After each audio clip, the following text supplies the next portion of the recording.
तो स्वागत है बच्चों नेक्स्ट क्लास में। आज हम कवर अप करेंगे सॉलिड स्टेट। तो पहले हम पढ़ने जा रहे हैं बेटा सॉलिड कितने तरह के होते हैं, ठीक, उनकी खासियत क्या क्या होती है। जो सॉलिड टाइप्स ऑफ क्या क्या पढ़ने जा रहे हैं हम, टाइप्स ऑफ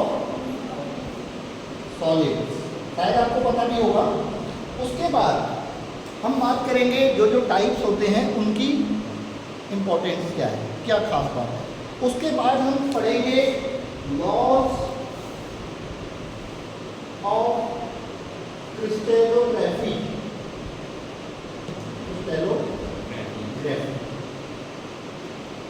ठीक, लॉज ऑफ क्रिस्टलोग्राफी। फिर उसके बाद हम पढ़ेंगे स्पेस लैटिस, फिर उसके बाद हम पढ़ेंगे यूनिट सेल, ठीक है, यूनिट सेल। फिर उसके बाद हम पढ़ेंगे टाइप्स ऑफ यूनिट सेल, ठीक है। कितना कंटेंट हमने कवर अप करना है।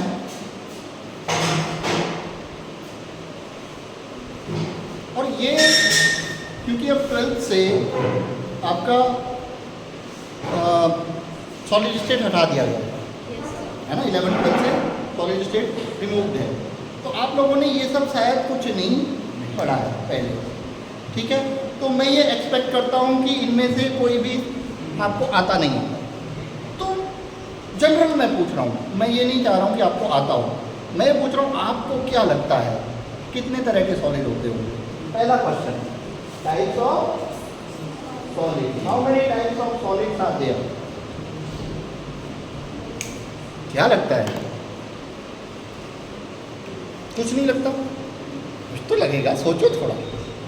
देखो मेरा मकसद है आपको सोचने के लिए मोटिवेट। मैंने आपको एग्जाम वाले लेक्चर में बताया कि एग्जाम क्यों लिया जाता है। नंबर देने के लिए बेटा नहीं लिया जाता है। आपको ऐसा ही लगता होगा नंबर देंगे और उस नंबर से तुम महान बन जाओगे, है ना। जो फर्स्ट आएगा वो महान, जो फर्स्ट नहीं आएगा वो खत्म। ऐसा नहीं होता है, ठीक। ये कोई रेस नहीं है। किसमें कितनी थिंकिंग पावर डेवलप हो सकती है उसका आगे बढ़ना उतना ही हो पाता है, ठीक है। क्योंकि आपको आगे जाके टास्क दिए जाएंगे, कहीं भी किसी भी फील्ड में जाओगे तो आगे काम दिए जाएंगे। उस काम को करने से पहले आपको सोचना होगा कि वो काम करें कैसे होगा। और आपको सोचना ही नहीं आता, आपको तो रटना आता है और रट के उगलना आता है, नहीं करना है। तो मैं आपको कहना चाहता हूँ, याद केवल क्या रखिए, कीवर्ड्स। क्या याद रखिए, कीवर्ड्स। किसी भी डेफिनेशन में है ओनली कीवर्ड्स याद रखिए, ठीक है। और वो उसको कैसे कनेक्ट करना ये समझ लीजिए, उसको कनेक्ट करके लिखाइए। क्योंकि एग्जामिनर कॉपी में कभी भी क्या ढूंढता है, कीवर्ड्स ढूंढता है। बच्चे ने कीवर्ड्स लिखे हैं, लिखने का मीनिंग थोड़ा बहुत इधर उधर भी हो गया है तो एग्जामिनर ने कहा ठीक है यार, फिर भी बच्चे को आता है। क्योंकि भाई वो एग्जामिनर भी जानता है कि याद करके लिखा गया, थोड़ा बहुत इधर उधर हो जाएगा, होता है, ठीक है। अभी भी रटंतम विद्या फलंतम नहीं, मतलब जो रटी गई विद्या है वो कभी भी फल नहीं देगी, ठीक है। तो सोचो और बताओ कितने तरह के सॉलिड्स होते होंगे। 3 तरह के। चलिए, कैन यू एक्सप्लेन। मतलब एक गेस्ट था 3, तो उस 3 के होने की है।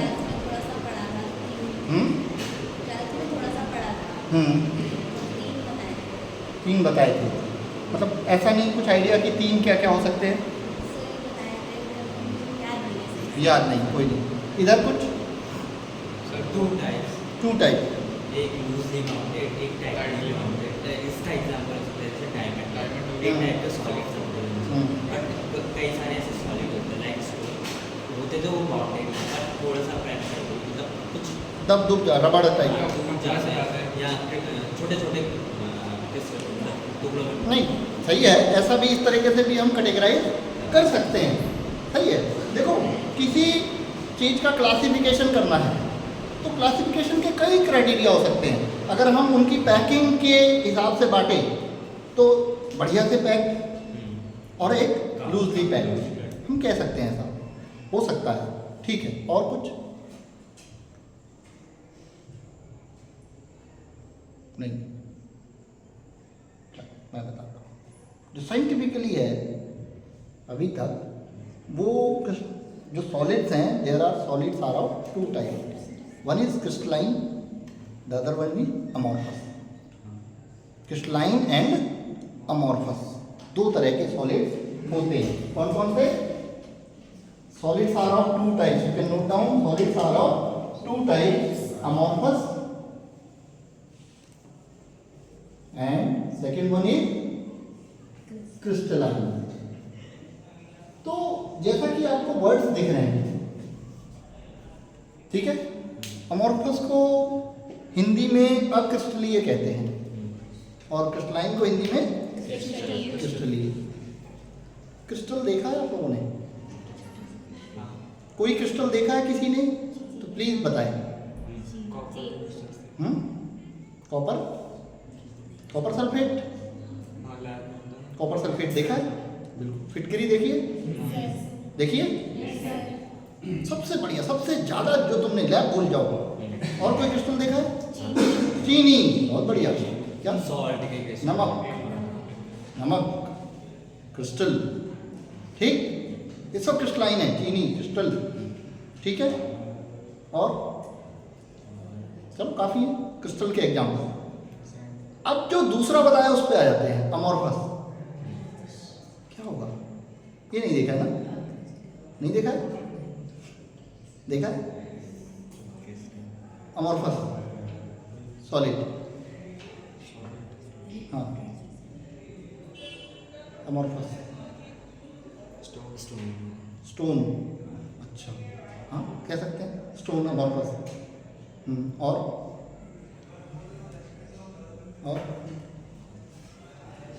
तुम्हारे आगे और नीचे क्या है? आइस, आगे और नीचे टेबल और कुर्सी काय से बनी है? लकड़ी से। सॉलिड है? कैसी है? कैसी है?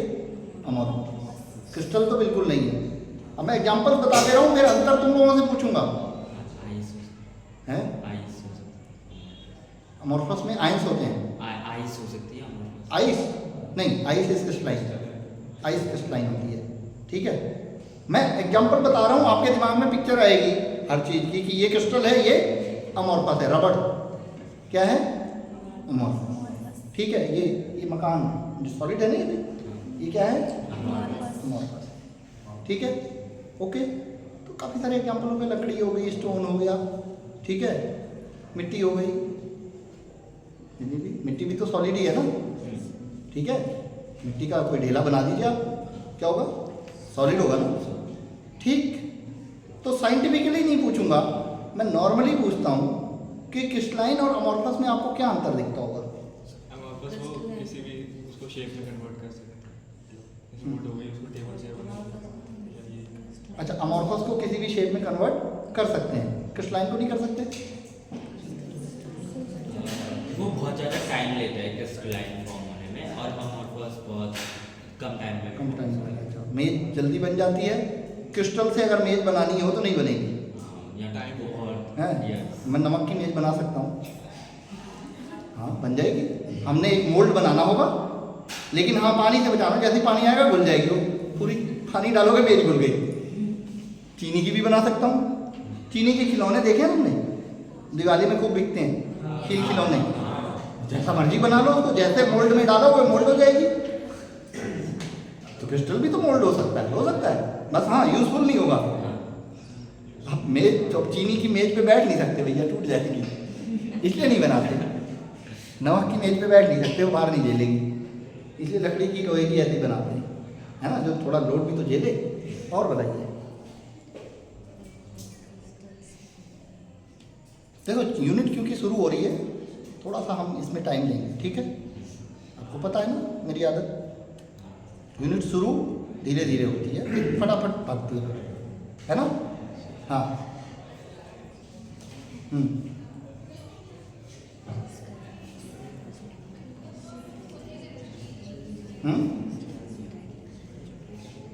बहुत सिंपल सा है, बहुत सिंपल अंतर। क्रिस्टल ज़्यादा टाइटली बाउंड हो और स्लाइड क्रिस्टल्स की सरफेस बड़ी शाइनी होती है। चिकनी होती है और शाइनी क्रिस्टल्स की सरफेस जो होती है शाइनी होती है और स्मूथ होती है, चिकनी स्मूथ सरफेस वाले होते हैं। यानी कि क्रिस्टलाइन जो सब्सटेंस होगा उसको अगर हम कट करते हैं तो वो स्मूथली कट होते हैं। लेकिन अमॉर्फस पत्थर को आप चिकना काटना हो ना, बड़ी मेहनत, कट तो जाएगा लेकिन नॉर्मली वो टूटेगा तो वो उसकी जो सरफेस आएगी वो इरेगुलर आएगी। लेकिन क्रिस्टल की सरफेस क्या होगी? रेगुलर होगी। तभी तो डायमंड की कटिंग होके बढ़िया शेप बनता है ना। डायमंड की जगह लकड़ी तो नहीं लगा सकते, ये नॉर्मल ये पत्थर तो नहीं लगा सकते। डायमंड इज डायमंड, उसमें जो कटिंग होगी उसकी बात ही अलग होगी, है ना? क्योंकि diamond is crystal, right? And normal ordinary पत्थर इज पत्थर, अमॉर्फस है। ठीक, अब मैं थोड़ा साइंटिफिकली जाऊंगा। साइंटिफिकली क्या है? अब सॉलिड्स जो बने होते हैं माय डियर, वो किससे बने होते हैं? याद रखेंगे किससे? लैटिस पॉइंट से। किससे बने होते हैं? जैसे हमने गैस के क्या कहे थे? पार्टिकल्स। तो जो भी सॉलिड है उसके एटम्स होंगे या मॉलिक्यूल्स होंगे। उन एटम्स या मॉलिक्यूल्स को हम यहाँ क्या नाम दे रहे हैं? Lattice point. शॉर्ट में मैं यहाँ पूरी यूनिट में क्या यूज करूंगा? एलपी। क्या यूज करूंगा? एलपी। जहां भी बात आएगी means lattice point, right? Lattice points जो होते हैं वो अरेंज होते हैं और क्लोजली पैक्ड होते हैं। अब ये क्लोजली पैक होने में दो चीजें हो सकती हैं। एक तो ये हो सकती है कि इनका जो पैटर्न हो वो रेगुलर हो, मतलब कि जैसे आप लोग खुद को लैटिस पॉइंट मान लीजिए, मान लिया। अब मैं दो काम कर सकता हूँ आपको बैठाने में। एक तो काम कर सकता हूँ कि बैठ जाओ जहाँ जिसकी मन आए, तो ऐसे ही बैठ जाओगे, कोई पैटर्न नहीं होगा, गजर मजर होके कोई भी कहीं भी। एक काम ये कह सकता हूँ कि भाई ये, फिर इससे 10 सेंटीमीटर पे दूसरा, 10 सेंटीमीटर पे दूसरा, लड़का लड़की लड़का लड़की लड़का लड़की, रेगुलर अरेंजमेंट वही चलेगा। अगर लैटिस पॉइंट्स का रेगुलर प्रॉपर अरेंजमेंट है, पैटर्न में है, और वो थ्रो पैटर्न पूरे क्रिस्टल सिस्टम में नहीं बदलेगा, ठीक है, तो उसको हम कहेंगे क्रिस्टलाइन सॉलिड। क्रिस्टलाइन सॉलिड में लैटिस पॉइंट्स अरेंज होते हैं इन ए रेगुलर फिक्स्ड पैटर्न। क्या होता है? रेगुलर फिक्स्ड पैटर्न होता है। एंड ये जो पैटर्न है through out the crystal same होता है, same through out the crystal. ठीक है, जैसे चीनी है ना, चीनी किससे बनी होती है? सुक्रोज। तो sucrose is the lattice point. Lattice point कुछ फिक्स जगहों पे रेगुलरली अरेंज्ड होंगे, बिल्कुल हर जगह, ठीक है। तो वो ऐसा कोई सॉलिड होगा तो उसको कहेंगे क्रिस्टलाइन सॉलिड, ठीक है, ओके। जैसे डायमंड किससे बना होता है?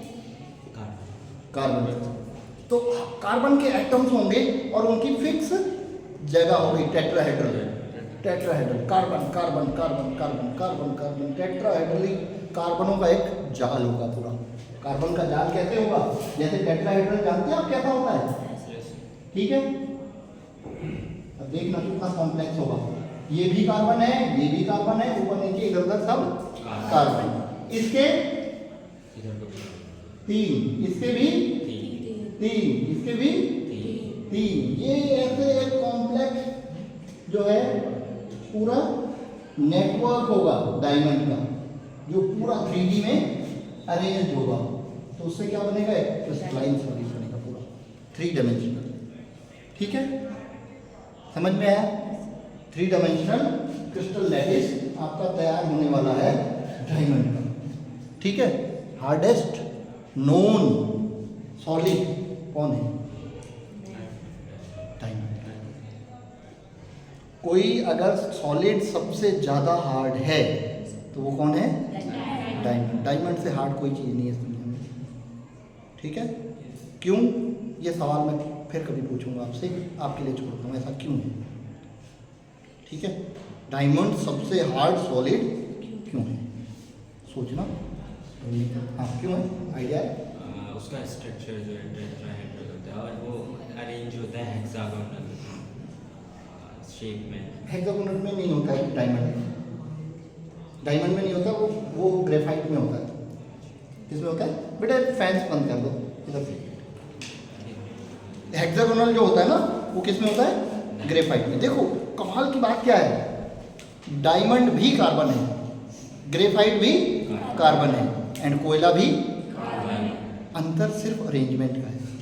कार्बन बिल्कुल इरेगुलर अमॉर्फस अरेंजमेंट हो तो कोयला होता है, थोड़ा सा अरेंज कर दें तो ग्रेफाइट बन जाता है, कीमत बहुत बढ़ जाती है। ग्रेफाइट कोयले से बहुत कीमती है। ठीक है? और 100% परफेक्टली बढ़िया अरेंज कर दें तो क्या बन जाता है? डायमंड। अरेंजमेंट का फर्क है। इस चीज़ को हम अपनी लाइफ में भी समझ सकते हैं। हमारी लाइफ में कोई पैटर्न नहीं है, कोई फिक्स रेगुलरिटी नहीं है, कोई नियम नहीं है, कोई हमारे सिद्धांत नहीं है, तो आप कोयला हो। ठीक है? धीरे धीरे ग्रेफाइट भी बन सकते हैं और अपनी लाइफ में एक सिस्टम ला के, ठीक है, लाना होगा आप लोगों को। आप अभी बच्चे हो, अभी सीखोगे। ठीक है? करना होगा और कर लोगे, क्योंकि हम भी कभी आप ही की जगह बैठे थे, है ना? बैठे थे और आप ही के जैसे थे बेटा। ऐसा कोई हम बहुत बड़े कलाकार और जादूगर नहीं थे। ठीक है? आप ही के जैसे थे। धीरे धीरे हमने, हाँ, जिसने कोई अच्छी बात बताई तो हमने सुनी, उसका फर्क है। दो चीज़ें हो सकती हैं ना, हम कह रहे हैं तो उसको आप इस सेंस में ले सकते हैं कि अरे ये तो बकवास है, या उसको थोड़ा मन में ले जा सकते हैं कि नहीं यार लाइक तो बन सकती है ना? तो ये फर्क होगा। आप जिस वे में उसको लेंगे वैसे ही वो काम करेंगे। ठीक है? तो अब अगर रेगुलर पैटर्न है तो क्रिस्टलाइन और अमॉर्फस में क्या होता है? रेगुलर पैटर्न तो होता है, रेगुलर पैटर्न तो होता है, लेकिन बस जरा सा, फिर इरेगुलर। थोड़ी देर के लिए कुछ रेगुलरिटी हो सकती है, लेकिन वो रेगुलरिटी खत्म हो जाएगी। जैसे आपने मेरी बात सुनी लेकिन यहीं कर ली, फिर बाहर जाते ही मौज आ गई। तो अमॉर्फस में क्या होता है? रेगुलर पैटर्न तो होता है लेकिन शॉर्ट रेंज के लिए होता है। किस रेंज के लिए? शॉर्ट रेंज के लिए। थोड़ा सा आगे बढ़ेंगे तो आपको वो रेगुलरिटी खत्म होती मिलेगी। ठीक है? तो इसलिए अमॉर्फस में कोई इरेगुलर होते हैं, ये इरेगुलर होते हैं। Irregular arrangement of lattice point, right? irregular arrangement of lattice point but may be regularity of short range। आप बात समझे? may be regularity of short range present हो सकती है। ठीक है? तो इसलिए इनको बोलते हैं short range order. Short range order, ये एक क्वेश्चन भी है। अगर आपके उसमें एमसीक्यू रहे या छोटा क्वेश्चन रहे तो ये आ सकता है कि which of the following is short range order? Amorphous is short range order and this is long range order. मतलब लॉन्ग रेंज तक इसमें ऑर्डरली अरेंजमेंट होता है। ठीक है? This is long range order, long range order. ठीक है? ये लॉन्ग रेंज ऑर्डर है और ये शॉर्ट रेंज। और दूसरा फर्क क्या है? पहला इरेगुलर, इसमें पहला इरेगुलर, दूसरा ये शॉर्ट रेंज, ये long range. Amorphous short range order. ठीक? अब एक और प्रॉपर्टी का फर्क है, तीसरी, shiny surface. Can be cut into shiny surface, can not be cut into shiny. इनको नहीं काट सकते, लिख लीजिए ऐसे, या नहीं लिखना है। ठीक है? यानी कि अमॉर्फस सॉलिड की शाइनी सरफेस कट नहीं की जा सकती, नॉर्मली, ठीक है। इनकी शाइनिंग सरफेस कट करने की शाइनिंग सरफेस होती है, ठीक है। तीसरा अंतर है इनके मेल्टिंग पॉइंट्स और इनके मेल्टिंग पॉइंट्स का फर्क। मेल्टिंग पॉइंट्स मतलब कि जो do you know melting point, do you know melting point? हाँ, जिस टेम्परेचर पे कोई सॉलिड लिक्विड में कन्वर्ट हो जाता है। तो अब इसको निकालते कैसे हैं? आपके यहाँ मेल्टिंग पॉइंट ऑपरेटर्स रखा हुआ है, ठीक है। तो किसी दिन आपको मेल्टिंग पॉइंट निकालना सिखाएंगे। होता क्या है, एक पतली सी कैपिलरी होती है, उस कैपिलरी में कांच की होती है, बना दो, ठीक है। कैपिलरी में, या फिर रुको, सुनो, उससे पूछ लो, अगर वो रुकता है तो लंच की बात कर लेंगे, पूछ लो, रुकता है तो फिर लंच की बात कर लेंगे। हाँ, क्या कैपिलरी कांच की होती है, उसमें कैपिलरी में आप अपने सॉलिड को बारीक पीस के उसमें फिल कर देते हो, तो सॉलिड दिखता है आपको, सॉलिड के क्रिस्टल्स दिखते हैं, उसमें भरे रहते हैं। उसको मशीन में डालते हैं आप, मेल्टिंग पॉइंट ऑपरेटर्स में डालते हैं, और उसमें एक तरफ से थर्मामीटर लगा होता है जो गर्म करता है, ठीक है, और एक तरफ से लेंस के थ्रू आप उसके क्रिस्टल्स को देख रहे होते हैं। क्रिस्टल्स आपको सॉलिड गोल गोल दिख रहे होते हैं, आप देखते रहेंगे, टेम्परेचर बढ़ता रहेगा, बढ़ता रहेगा, बढ़ता रहेगा, एक टेम्परेचर पे आपको दिखेगा कि वो मेल्ट हो गया, वो टेम्परेचर आप नोट कर लेंगे, वो मेल्टिंग पॉइंट हो गया। तो ये कभी मैंने आज आपको बता भी दिया है कैसे निकाला जाता है, तो आप कभी करेंगे मेल्टिंग पॉइंट निकालना सीखेंगे, ठीक है। तो बढ़िया अच्छा वाला मेल्टिंग पॉइंट ऑपरेटर है हमारे पास, नया है, शायद 2 साल पहले आया भी हुआ है, लेकिन आज तक, ठीक है, लेकिन हम करेंगे, ठीक है। आप लोग निकालोगे सॉलिड का मेल्टिंग पॉइंट, ठीक। तो अब है क्या, मेल्टिंग पॉइंट 2 तरह के होते हैं, एक होता है शार्प मेल्टिंग पॉइंट और एक होता है non sharp melting point. Sharp का मतलब क्या है, आपने कैपिलरी में सॉलिड भरा, टेम्परेचर 60 पहुंचा, सारा का सारा सॉलिड जो है उसी टाइम एक साथ लिक्विड कन्वर्ट हो गया, मतलब ये क्या है, शार्प। और दूसरा क्या होता है कि पिघलना शुरू तो हो गया है, लेकिन सारा पिघला पिघल ही रहा है, अभी पिघलने में ही है, पिघलने में ही है, पिघलने में ही है। तो वो एक रेंज होती है कि 60 से 65 के बीच में मेल्ट हुआ पूरा, ठीक है, उसको कहते हैं नॉन शार्प, ठीक है। तो जो ये क्रिस्टल होते हैं, they have sharp melting point, sharp melting point, but इनके मेल्टिंग पॉइंट शार्प नहीं होते, नॉट शार्प, मीन्स एक रेंज होती है यहाँ। ये क्रिस्टलाइन और अमॉर्फस का फर्क होता है, ठीक है। कोई दिक्कत? अब जैसे मैं कहूं कि लकड़ी का मेल्टिंग पॉइंट निकालो,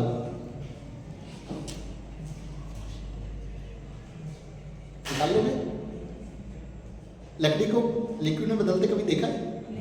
क्यों होता होगा ऐसा?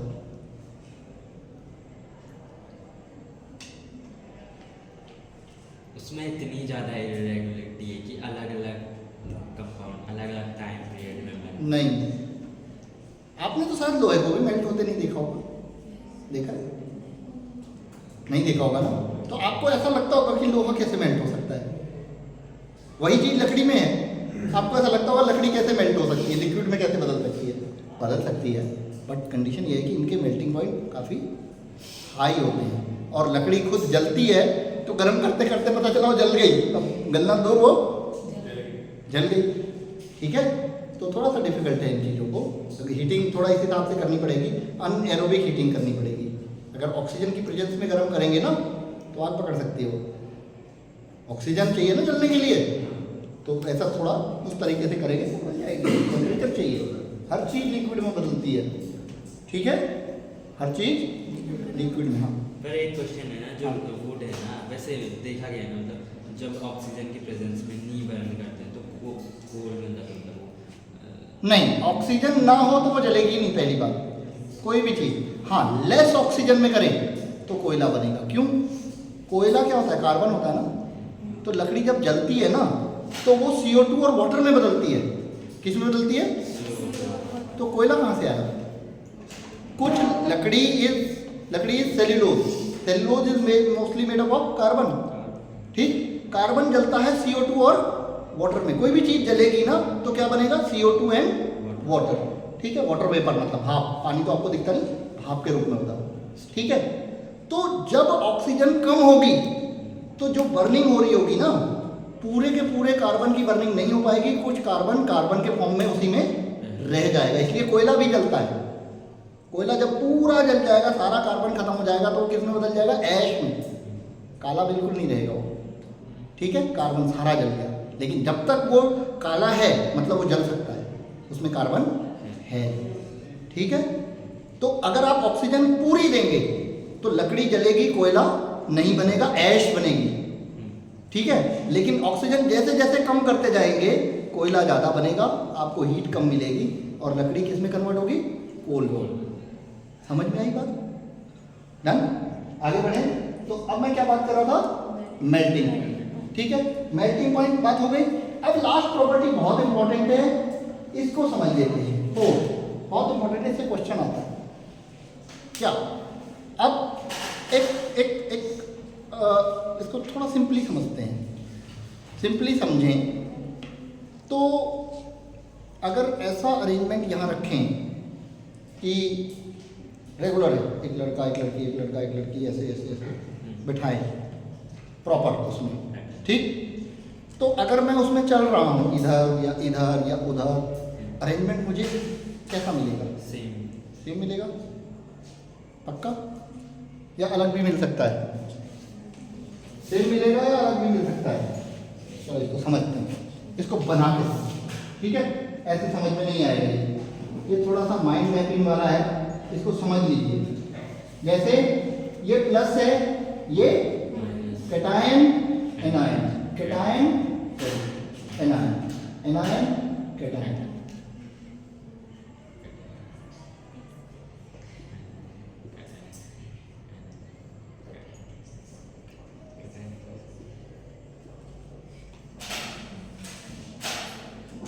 ठीक है, ओके। अब मैं अगर ऐसे चल रहा हूं तो मुझे क्या मिल रहा है, इधर प्लस इधर माइनस, इधर माइनस इधर प्लस। ठीक है, कोई दिक्कत, एक पैटर्न मिल रहा है। लेकिन क्या हो कि अगर मैं ऐसे चलूं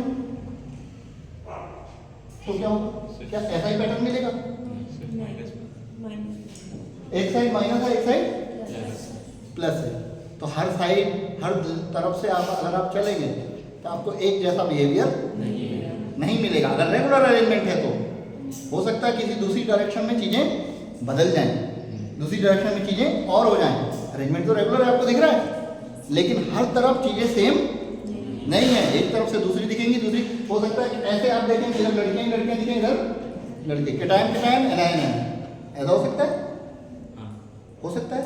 लेकिन क्या हो, इसकी बात करें, इसमें इर्रेगुलर होता है तो आप किधर भी चलेंगे होगा तो इर्रेगुलर ही। इधर चलो तो भी खिचड़ी, इधर चलो तो भी खिचड़ी, उधर चलो तो भी खिचड़ी। यानी कि ये जो होते हैं क्रिस्टलाइन सॉलिड, ये एनाइसोट्रोपिक होते हैं। क्या होते हैं? एनाइसोट्रोपिक। ये एक प्रॉपर्टी है एनिसोट्रोपिक। इस प्रॉपर्टी को क्या कहते हैं? एनिसोट्रोपिक। अगर ऑल डायरेक्शन में अरेंजमेंट एंड प्रॉपर्टीज सिमिलर ना हो तो उसको कहते हैं anisotropy. The value of property is not same in all directions. The value of properties and arrangement is not same in all directions is anisotropy. Means crystalline solids are anisotropic. Crystalline solids are anisotropic. Means कई सारी properties ऐसी हैं जिनकी हर direction में value same नहीं होगी। एक direction में अलग होगी, दूसरी डायरेक्शन में अलग होगी। लेकिन एमोर्फस सॉलिड्स है are isotropic. Isotropic mean the value of property is same in all the direction, mean they are irregular everywhere. कहीं भी जाएंगे इर्रेगुलर ही होगा, खिचड़ी ही मिलेगी हर तरफ। ठीक है, समझ में आई बात? These are isotropic, these are anisotropic, correct? Any doubt बेटा? है कुछ डाउट? है? नहीं? रख तो रहा है, बता दो। कुछ परेशान लग रही है? नहीं सर, कुछ भी नहीं। पक्का? चलो ठीक है, दिख नहीं रहा? दिख रहा है। चलो ठीक है, नोट हो गया। आगे बढ़े। Types of solid is over. ठीक है, टाइप्स ऑफ सॉलिड्स हो गया। बात कर रहे हैं अब लॉज ऑफ, क्योंकि अब हम खाली अमॉर्फस को नहीं पढ़ते हैं, अमॉर्फस इरेगुलर है, इरेगुलर को कोई ध्यान नहीं देता है। ठीक है, पढ़ते हैं लेकिन यहाँ नहीं पढ़ते हैं। बेटा कर लिया बेटा तो? ठीक है, अब हम बात करेंगे लॉज ऑफ क्रिस्टलोग्राफी। सबसे पहले हम क्रिस्टल के बारे में जितनी जानकारी कलेक्ट करते हैं, जितनी भी स्टडी करते हैं, that branch of chemistry is called crystallography. ठीक है, बहुत बड़ी केमिस्ट्री की एक ब्रांच है जिसमें आज के दौर में बहुत काम चल रहा है ना, काम चल रहा है। आपने नाम सुना है नैनो टेक्नोलॉजी, नैनो साइंस, छोटे छोटे क्रिस्टलोग्राफी का एक खेल है सारा। स्मार्टफोन के प्रोसेसर्स है क्या? चिप्स में होता है ना। हाँ, नैनो चिप। हाँ, और रोबोटिक्स में भी यूज अरे नैनो इज एवरीवेयर नाउ। ठीक है, मैं भी नैनो में ही जो है कुछ करने जा रहा हूँ, अब देखते हैं कितना हो पाता है। ठीक है, तो nano is future of science.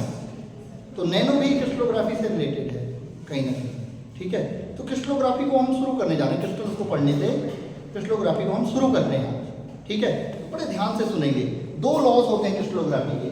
पहला law of constancy of interfacial angles, law of constancy of interfacial angles.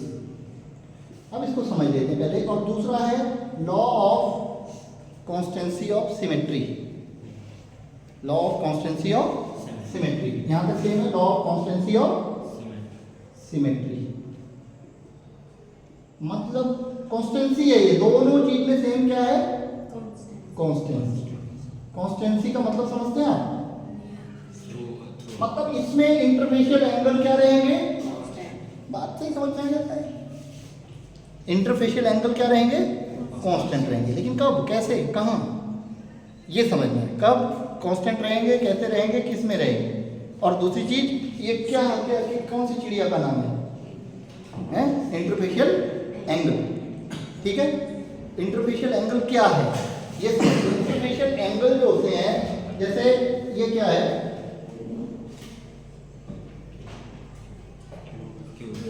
Cube है। ठीक है, सॉलिड में जो पार्टिकल्स अरेंज होते हैं वो कई तरीके से हो सकते हैं। क्यूबिक हो सकते हैं, हेक्सागोनल हो सकते हैं, ठीक है, रोम्बोहेड्रल हो सकते हैं, है ना? ठीक है माय डियर, मेरी टेबल से ना वो बक्सा उठा लो, वो डब्बा है ना वो जिसमें वो पड़े हैं, वो बॉल्स पड़े हैं। मेरे टेबल पे एक ही डब्बा मिलेगा, बोलिए। ठीक है, कैसे भी अरेंजमेंट हो सकता है उनका। ठीक है, तो अब यहाँ आपको जो फेसेस हैं, फेसेस का मतलब है दीवार। क्या है? दीवार। यहाँ कितनी दीवारें हैं? 4। और एक छत और एक फर्श। कितनी होगी टोटल? 6। इनको भी हम दीवारें ही बोलेंगे, वॉल्स। कितनी है? 6। इनके बीच में एंगल कितना है? 90 डिग्री। उसी को हम क्या देते हैं? फेस। फेस का मतलब वॉल, इंटरफेशियल मतलब वॉल्स के बीच का एंगल। वॉल्स के बीच का क्या? एंगल। तो ऐसे जो भी होंगे, ये जो है, ये अगर इसकी लेंथ, ब्रेथ एंड हाइट सब सेम होते तो इसको क्या बोलते हैं? क्यूब। क्योंकि इसकी लेंथ, ब्रेथ, हाइट सेम नहीं है, तो इस तरह के क्यूबिक सिस्टम को या 3D सिस्टम को क्या कहते हैं? क्यूबॉइड। पक्का? ऑर्थोगोनल कहते हैं। ऑर्थोगोनल।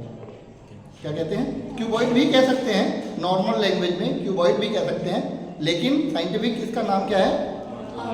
ऑर्थोगोनल। माचिस का डब्बा देखा क्या होता है? ऑर्थोगोनल। ठीक है, या ऑर्थोरोम्बिक भी कहते हैं। ठीक है, ऑर्थोरोम्बिक। ठीक है, समझ में आया? समझ में आया? तो अब आगे बढ़ेंगे, इसका बहुत काम है इसलिए मंगाया। ठीक है, अब क्या है कि इंटरफेशियल एंगल समझ गए। अब आपने चीनी के दाने देखे हैं? देखे हैं ना? छोटे भी होते हैं, बड़े भी होते हैं, कोई अलग टाइप का भी दिखता है, सब एक जैसे थोड़ी होते हैं। लेकिन ये लॉ क्या कहता है?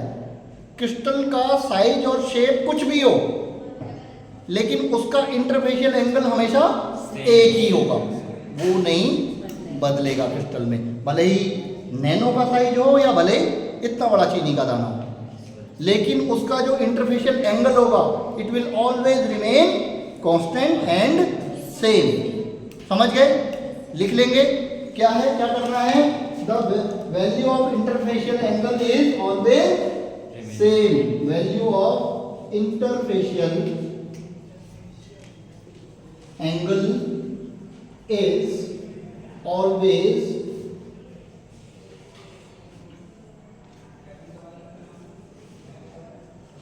same no matter what is size and shape of the crystal of same substance. What is the size and shape of the crystal? मतलब crystal of the same substance.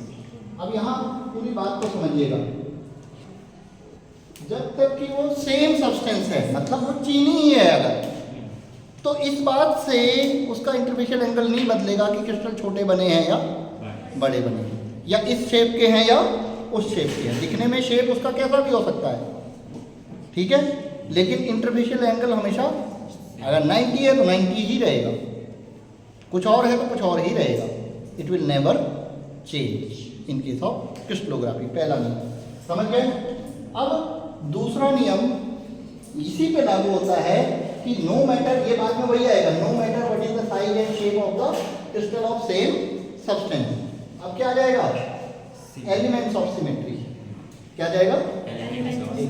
एक ही चीज है, एलिमेंट्स ऑफ सिमेट्री। कभी भी अब ये नई चीज आ रही है, सिमेट्री क्या है और एलिमेंट्स ऑफ सिमेट्री क्या है, कि द वैल्यू नहीं कहेंगे, all the elements of symmetry remains always same.